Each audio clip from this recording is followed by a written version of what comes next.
This week I wanted to talk about writing, which might seem a little bit out of place as most of my videos are usually about filming and editing, but your filming and your editing really rely on your writing. If you don't plan properly, you probably won't be able to execute properly. So this video is just going to be my best advice for writing a concise video with good structure and flow. Before you even begin writing, you need to have a place to keep track of all of your ideas. For me, this is in the form of a Google Doc that includes quick lists that I can add to of video ideas, as well as brands and creators that I'd like to collaborate with in the future. Just have some sort of list that you can easily access anytime that you get a new idea. I like to write my videos on paper for a couple of reasons. The first is that it's a really good way to visualize your ideas. If you're someone who's into drawing arrows to connect different ideas, this is definitely for you. But writing also just makes you more engaged than typing does. Instead of pressing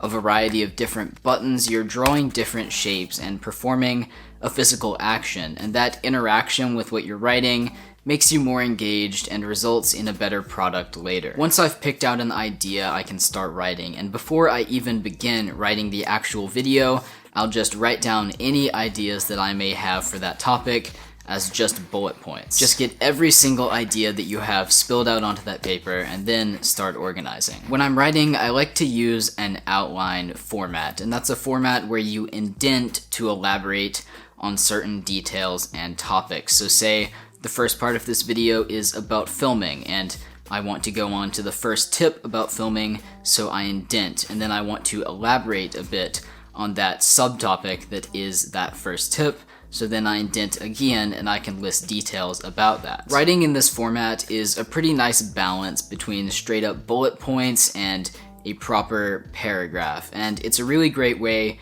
to visualize what you're writing. You can really look at it and see the structure of the video. It's really important that you don't write for length, but instead write for quality and efficiency. The video should be as long as it needs to be and no longer. You do that by being as concise as you possibly can be when planning, and really thinking about what details are important to include and what you can get rid of. Even though some details might be cool or interesting in themselves, you really want to be thinking about the big picture and if what you're writing contributes to that, and if it doesn't, scrap it. A good way to be concise is to make the intro and outro of your video as short as you possibly can, so that you can really focus on the meat of the video, that information value in the middle. For a tutorial video, that informational value would be the steps in the process, and for something like a quick tip video, that would be the actual list of tips. The steps in that process, or the tips in that list,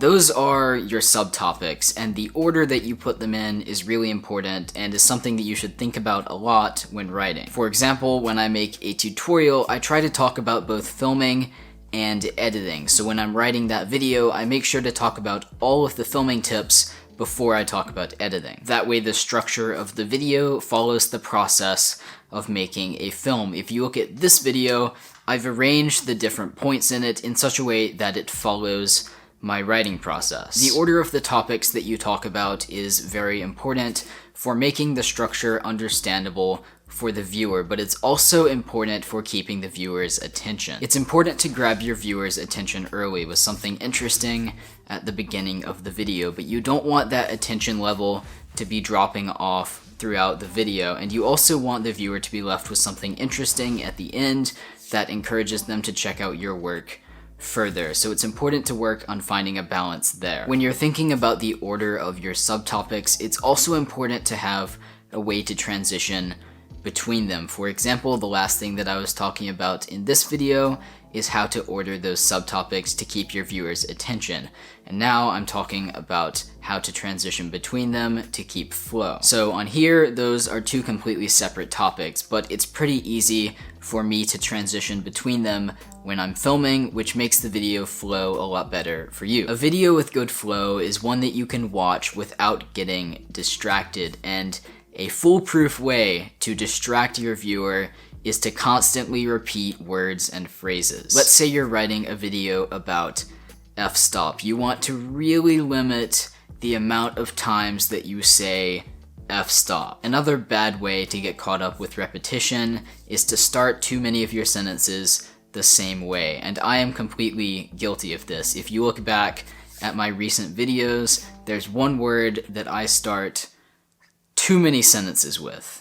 Now duplicate your, now just choose, now that you have your, now the text will, now if we were, now the way you shoot, now that you've done that, now this is where, now just repeat that, now we are almost, now space, now if you. So my problem is the word now, but this also applies to common words like then or next. It seems like a minor detail, and that's because it is, but eventually the viewer is going to pick up on that repetition, and after a certain point it gets distracting, it starts to disrupt the flow, and it's also just a little bit annoying. And the final bit of advice that I have in this video is not about what you write or how you write it, but when you actually write. I strongly recommend writing a few days before you start filming. This way, before you start filming, you have an opportunity to come back and read over that with fresh eyes, and that gives you a chance to edit and notice things that you won't have the day before. I wrote the outline for this video 2 days ago, and I've had a chance yesterday and today